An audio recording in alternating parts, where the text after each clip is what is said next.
know that virtual coaching has become more competitive than ever. NASM's got you covered with our virtual coaching course.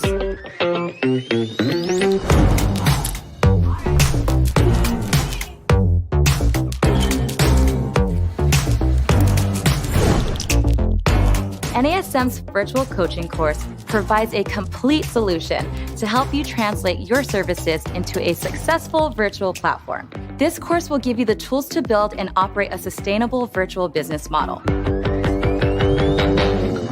The formats may be different, but you're still delivering fitness training and effective behavioral coaching. That doesn't change even if you can't be in the same physical space as your clients. The truth is, this is the way to reach more clients and expand your reach and impact. There's never been a better time to carve out your very own virtual space, and NASM is here to help. Welcome to NASM's virtual coaching.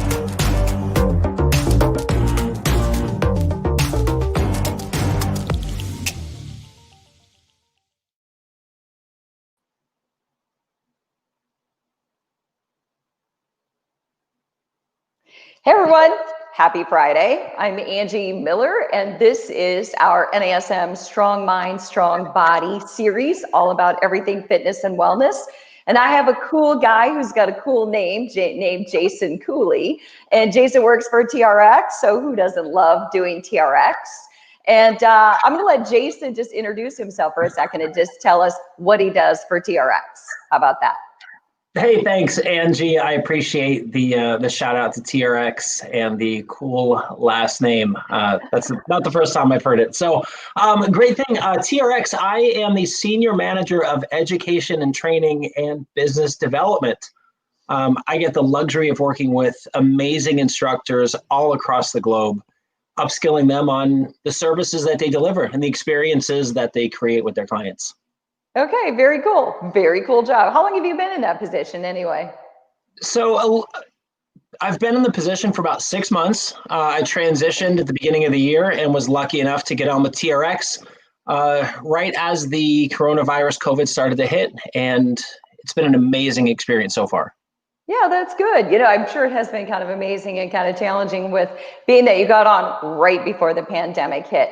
But anyway, Jason, I'm super glad you joined us today. So this is the second of our Strong Mind, Strong Body series. And again, I'm Angie Miller. I'm an NASM Master Instructor and an AFAA Mentor. And so we just want to talk to you about everything about fitness and wellness from the inside out.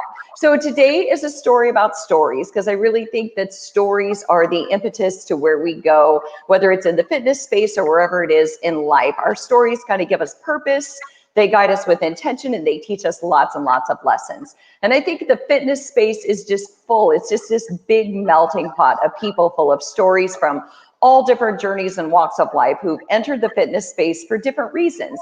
They've been inspired to come here. Maybe they came from the business world, or maybe they came from another place in the business world, in the education world, wherever it might be. And they found their way to fitness because that was their true passion. And all they really want to do is make a difference and help other people. So Jason, I'm curious, because you have a very cool background. You don't just have a cool last name, you have a cool background. So tell us a little bit about your background. Sure, thanks for asking, Angie.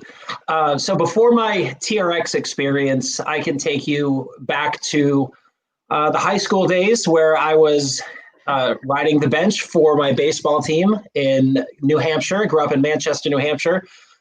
We were a great team. We were a great school. We had amazing athletes on our team. And I was just happy. I was one of those guys who was just happy to be on the team, regardless if I was in right field, if I was in left field, or if I was just plain left out. I was just glad to be on the team. I was also on the football team in high school, but you know, I was just a regular guy. I wasn't a jock. I wasn't a captain, nor was I even a starter in either one of those teams. Fast forward, ended up getting accepted to an amazing college, Bates College in Maine. And I went to school primarily for education.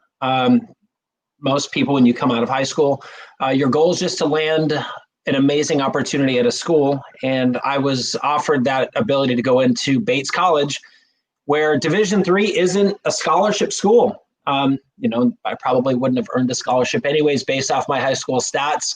But I was accepted to Bates, and that was my ticket to realize that Opportunity is endless. I got to Bates, walked on the football team, and over the 4 years, I became an All-American wide receiver. Walked onto the baseball team, walked onto the track and field team, and I was a 4-sport collegiate athlete. It was through hard work, dedication, and perseverance of the performance enhancement of practices and the off-season workouts that propelled my athletic career. As my body started to change and evolve, I really found the passion that went into it. Lucky enough, after college, I got the best first job out of college that any kid could ever dream of. And what's that? On June 6th, 2000, I received a call. It was a Saturday morning, and it was from the Anaheim Angels. And they said, "Is this Jason Coulie?" And I said, "It is. This is Jason." And they said, "Well, congratulations, Jason. You are an Angel." I didn't really know what that meant, but they said, "You're like secrets or which one?" No. Yeah, it was. And they said, "Congratulations, you've been drafted by Major League Baseball. You were the 9th pick, and you are now a professional baseball player." And that's where my career took off. And I realized that the hard work that I put in over the previous 4 years actually paid off. And I made a career out of athleticism and hard work and dedication. You know what I love about that is, you made a point to say that when you were in high school, you were just happy to warm up the bench. You were just happy to be a team player. You were just happy to lay low. And then when you went to college, you were humble enough just to be a walk-on and be happy with all of that. And then that led to you just being just obviously a superstar collegiate athlete. And I feel like a lot of that is just, so much of that is obviously your tenacity and your athleticism, but it's also your sportsmanship and your humility that has to play a part, don't you think?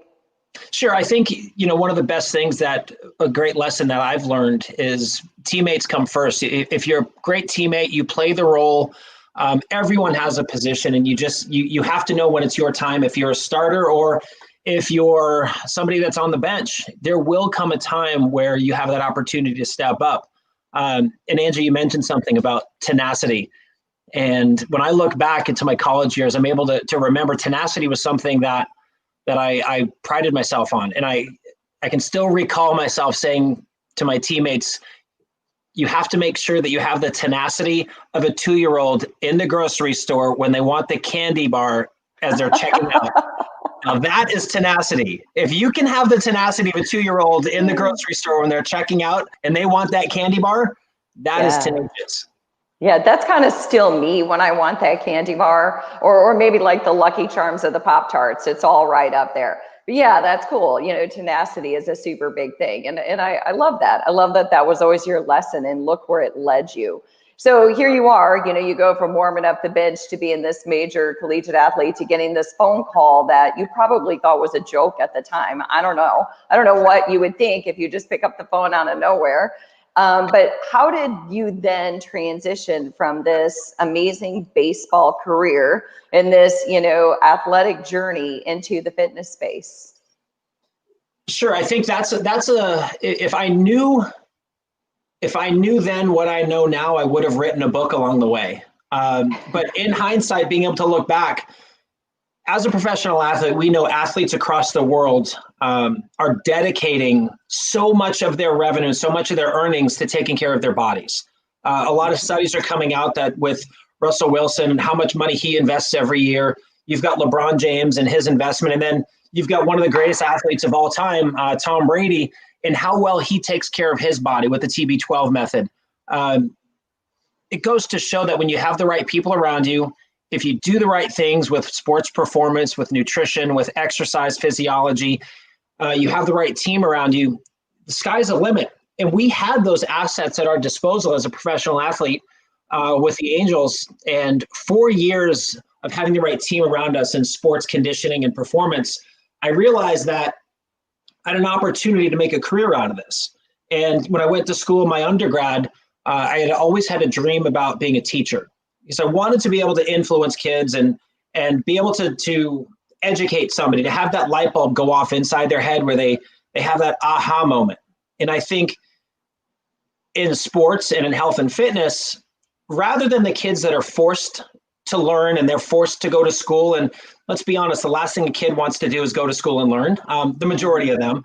But what I realized in the health and fitness industry when my career with baseball was over, inside of health and fitness studios and facilities, every person is walking in there on their own volition.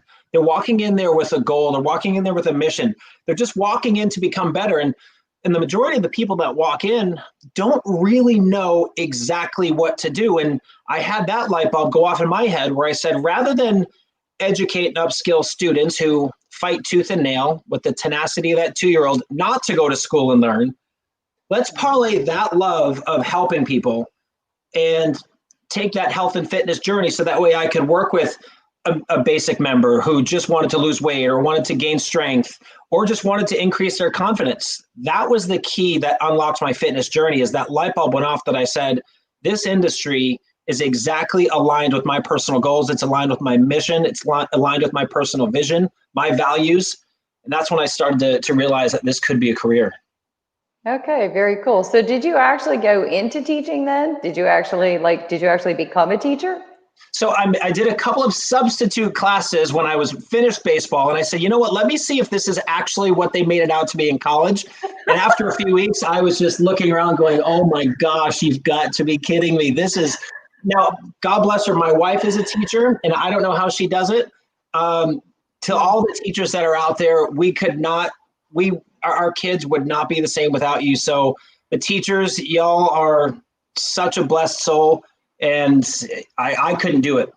Yeah. You know, it's funny because we met at Optima. Jason and I met at Optima. We met in a room that Jason had developed, a chat room that he had developed at Optima for TRX. And it was about stories. And that's where Jason and I both discovered that we started out as a teacher.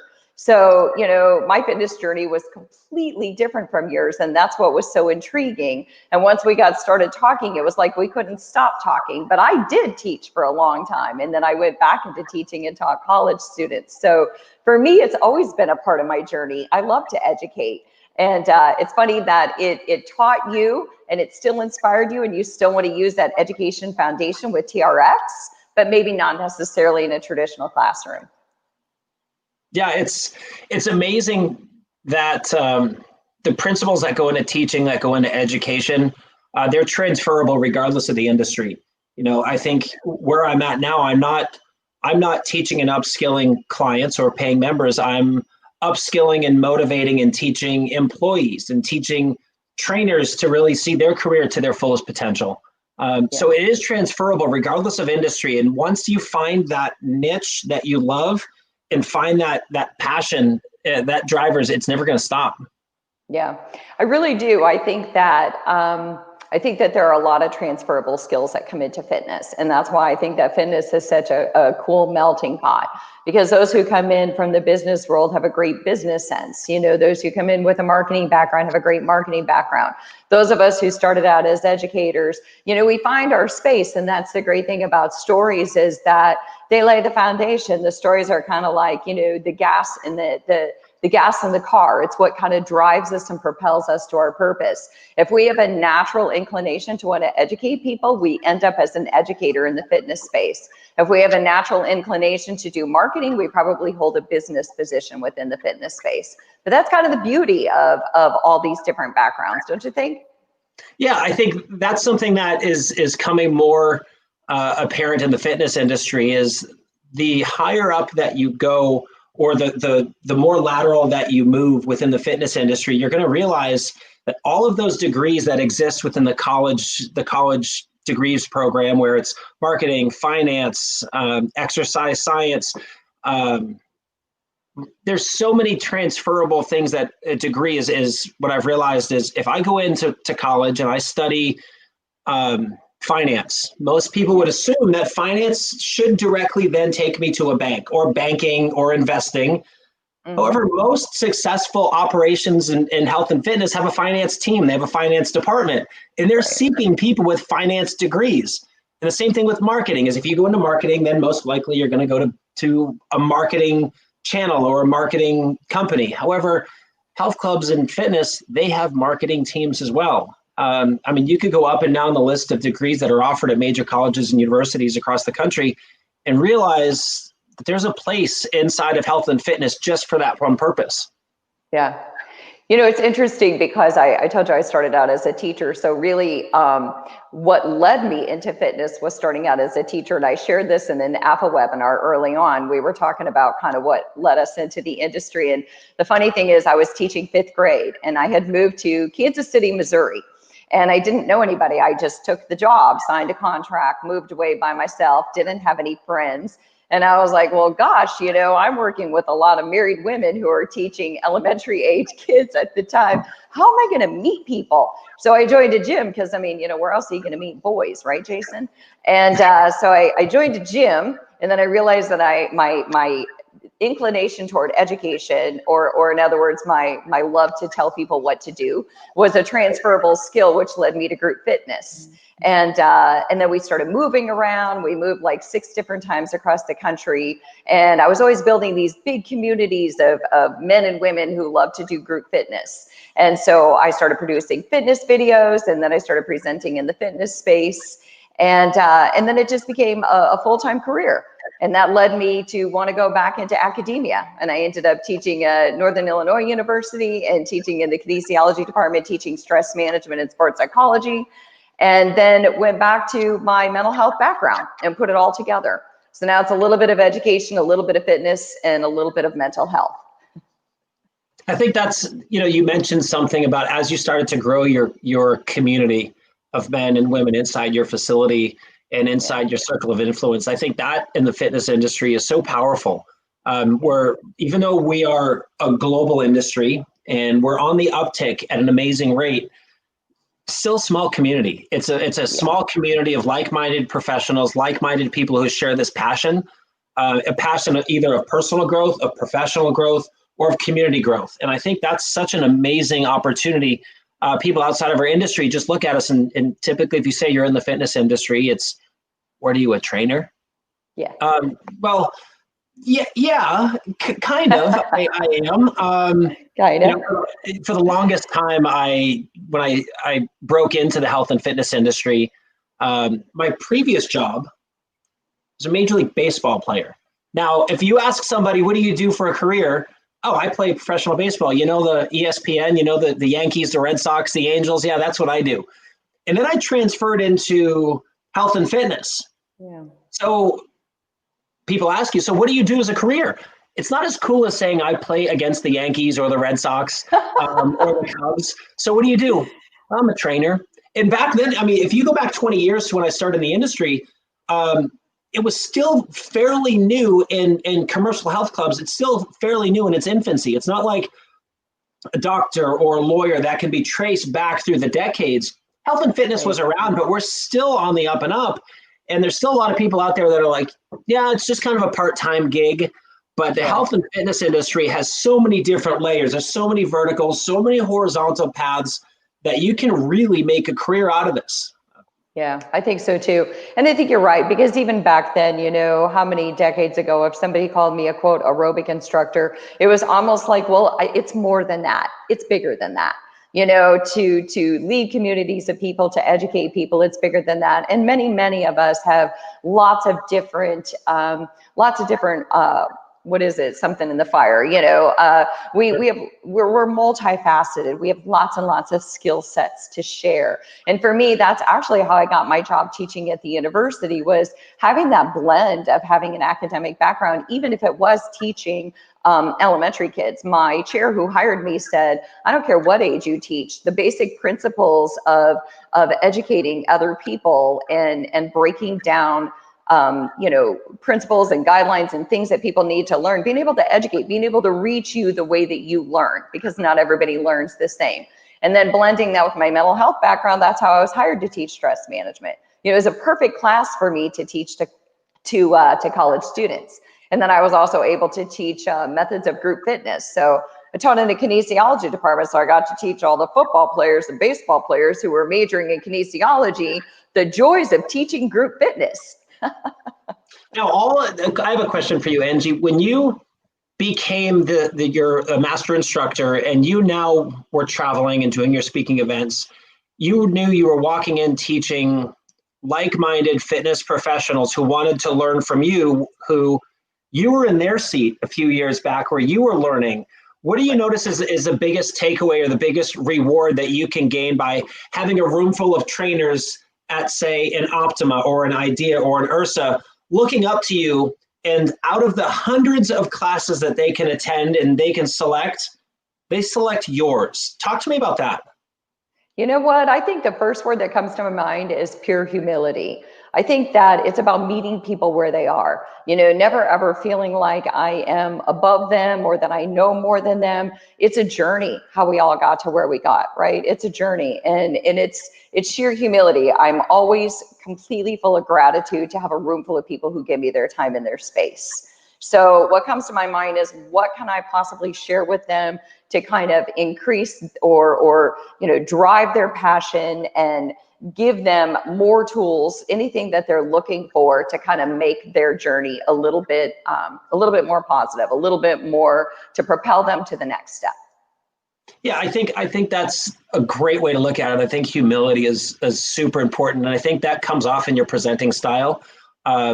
There's an experience that you deliver in your courses, and I think that's great. As a student who has attended some of your seminars, the humility is there, and you do seek to deliver that experience for those trainers, because you do know that we have our opportunities to select any instructor, any class, and they chose you.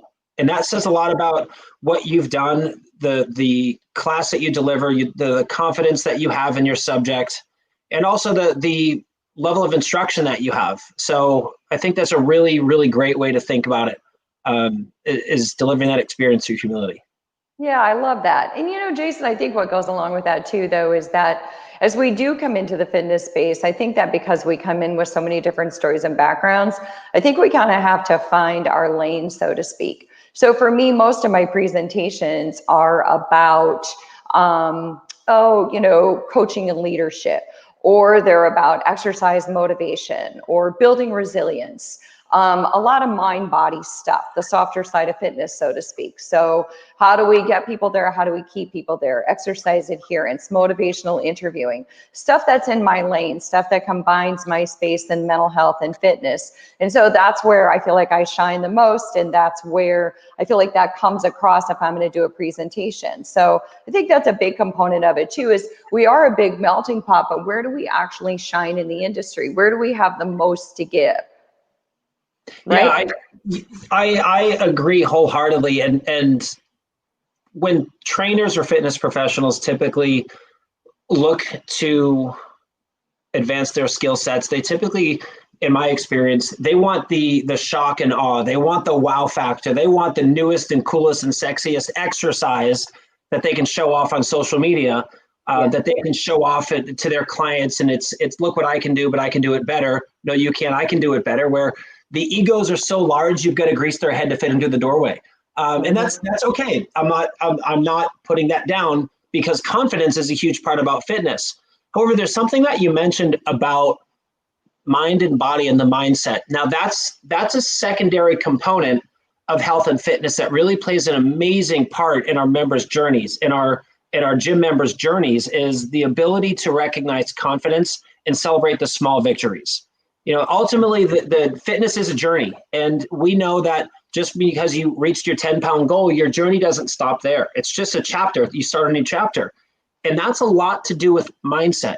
If you start off by saying, I don't care what I'm going to do and get to my 10 pounds, or I'm going to run a 7-minute mile, it doesn't stop there, but you have to have that mindset to know there's peaks and valleys, there's crests and troughs in every fitness journey, and having the right mindset and having the right coaching philosophy and having the right approach is going to give you the wherewithal to realize that this is a journey, and I will stumble and fall and I will get back up.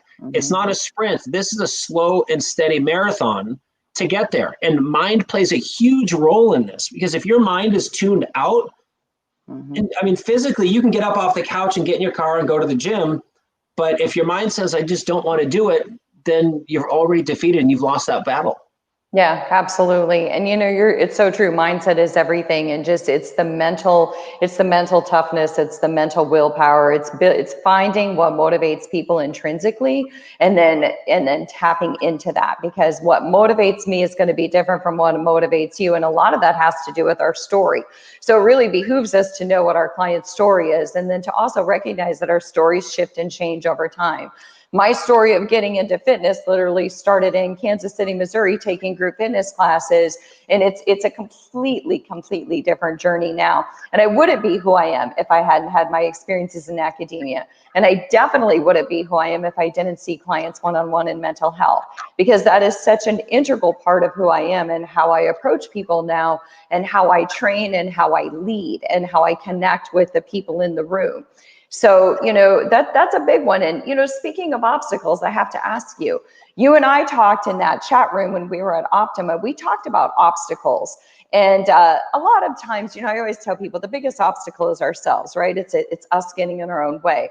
But you're a big tenacity person, and so am I. So I get the impression you and I don't get in our own way a whole lot, because we set our mind to things and we're willing to take a back seat for as long as we need to.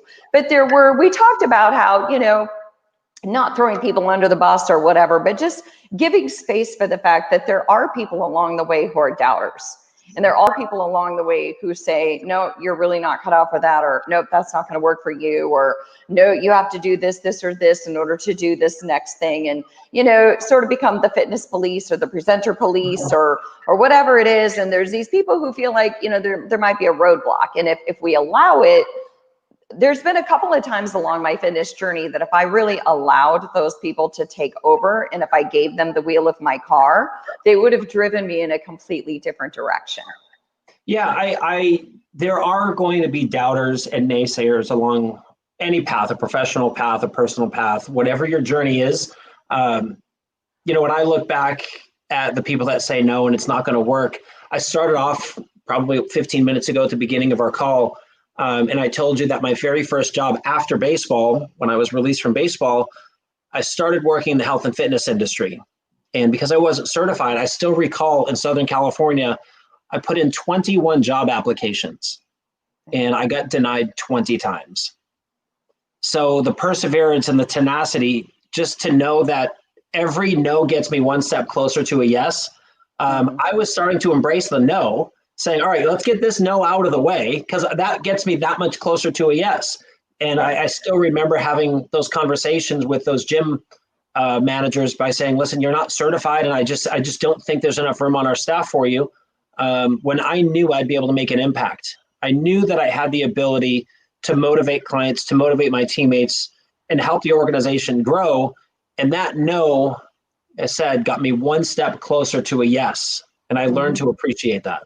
Oh, yeah. I always say that no isn't no forever. No is no for now. But no is always one of my greatest motivators. And the beauty of them turning you down, I'm sure, I would go so far as to say that the beauty of them turning you down is it probably really made you vehemently pursue education and training and credentials. And that's the beauty of the industry, is it just keeps getting smarter and smarter. And we keep adding more and more opportunities to grow as fitness leaders. And so, for all of us, I think that we're hardwired to want to be, or I hope many of us are hardwired to want to be as educated and knowledgeable as we can, to get, the advanced certifications, and to be able to work with our clients and see them through a much deeper, more guided lens than just having a basic certification, right? Yeah, I think growth in this industry is inevitable. And I think if you have the wherewithal as a fitness professional to know what you don't know, that's key. There's a bunch of different levels. There's people who don't know what they don't know, and there's people who know what they don't know. I'm one of those people where I know exactly what I don't know, and I'm going to seek to find that information so I can keep growing. And I think that's having that mindset again. Is if I'm so arrogant, or not arrogant isn't the best word, but if I'm so confident in myself and where I'm at right now, I've reached that level of complacency where if I believe that I don't have to learn anymore, then somebody else will, and they'll pass me in my career. They'll pass me in my professional and personal growth. But if you can get to that point as a trainer, as a professional in any industry, to realize I know exactly what I don't know, and I'm going to seek to find out that information so that way I can elevate my game, I think that's key. Yeah, I do too. And I think it goes back to the humility, right? I only know what I know. And my space is small when you really look at it. So there's always a new certification. There's always new information out there. There's always new ways to learn, whether it's TRX or whether it's NASM, CPT or corrective exercise. There's so many different possibilities for us. And even though it's the Wild West out there on the internet, and you know, it seems like anybody can say they're a trainer or a group fitness instructor. At the end of the day, education is what matters most, because that's we're touching the human body. We're affecting people from the inside out, and it really does matter that we're able to do good work, right? To give the industry a good name. Sure. Yeah, I think growing with education, I think to continue that conversation, everyone knows the old adage of knowledge is power. However, the problem with that is now we have an abundance of knowledge on the internet, on the fingertip. In 60 seconds, you can have so much information available at your fingertips. There's no lack of knowledge that's out there. I think the key here is, rather than think knowledge is power, it's clarity is power. I need to know I need to know what to do with this level of information that I have at my fingertips. That's a differentiating factor for our fitness professionals now, is I have all of this information. What do I do with it? And the key here is clarity, not so much knowledge. It's what do I do with this stuff? And that's how we elevate our games. Yeah, that's so true. It's about the application process. And I think that's where the story comes into play, because again, it has to be about staying in your lane. So it's not about gathering a bunch of certifications to hang on a wall. It's about gathering certifications that are aligned with your mission. If you want to work with older adults, and it's corrective exercise and older adult, you know, higher learning, but it's really about kind of knowing your story and where do you want to go into the fitness space? Where do you shine the most? And then getting education and being just hungry, forever hungry, on a quest for knowledge and information, so that we're on top of our game. So if you had to share something before we go, if you had to share some kind of tips or advice, because your story has been so unique, you know, coming from, I love the way you came from just a humble place of being on the bench to being a pro player, to coming into the fitness space and having a hard time getting a job, to landing with TRX. And so, you know, in many ways, I feel like our stories are very, very different, but it's kind of how I felt when I landed with NASM. I felt like, wow, you know, this is the culmination of a really, really great journey. I've landed with a company that values education, values training the trainers, and it was just a great culmination of everything that I stood for. So if I had to give some advice to everybody, I would say tenacity. I would say stay hungry, and I would say stay humble. So what would be your takeaways? So the key takeaways that I would think of is stay connected, because you didn't get this far alone. Stay connected with those that helped you along the way. We have a circle of influence. We have a circle of friends and family that have been there when the crests and the troughs have happened inevitably. If you can stay connected with your coworkers, your colleagues inside your network, that will go a long way. Now, it's not staying connected for an advantageous play to see what they can do for you. This is stay connected because in your journey, there are so many different levels that you've had, so many different people that at each level you've had to rely on for either advice, for shoulder to cry on, for a hug, for the slap in the butt to say, come on, you can go do this, kid, go get them. Thanks, coach. There's so many people that have influence on our journeys, and being able to stay connected will never allow you to lose sight of that journey. Yeah, I love that. I think that's amazing. And I love that you said not from, you know, an opportunistic standpoint, so to speak, but from the idea of, you know, kind of like looking to a brother or a sister or a mom or a dad. And because there have been many times along the way where I've called a girlfriend and been dissolved into, you know, a puddle of tears, or, you know, self-doubt, or wondering if this is where I'm supposed to be. And it's just all part of the process. I think that if we didn't doubt ourselves once in a while, or we didn't dissolve into a fit of tears every once in a while, or question what we're doing or where we're at, then we wouldn't be where we are, because what would the journey be? Sure. Right. And that goes back to, we're all still telling our story. You know, this is a new chapter in our story. And I think that's the essence of our discussion and our little talk today is know how to tell your story. Tell your story with truth, with honesty, with integrity, with authenticity. And then hopefully if there's somebody that's listening, you can inspire them. You can have them self-reflect. Because our stories are super powerful. But for all of us to be able to tell our story, it's great if you're telling your story and no one's listening. I think the person on the other end, we have to be open to listening to other people's story to know where they're coming from. Oh, for sure.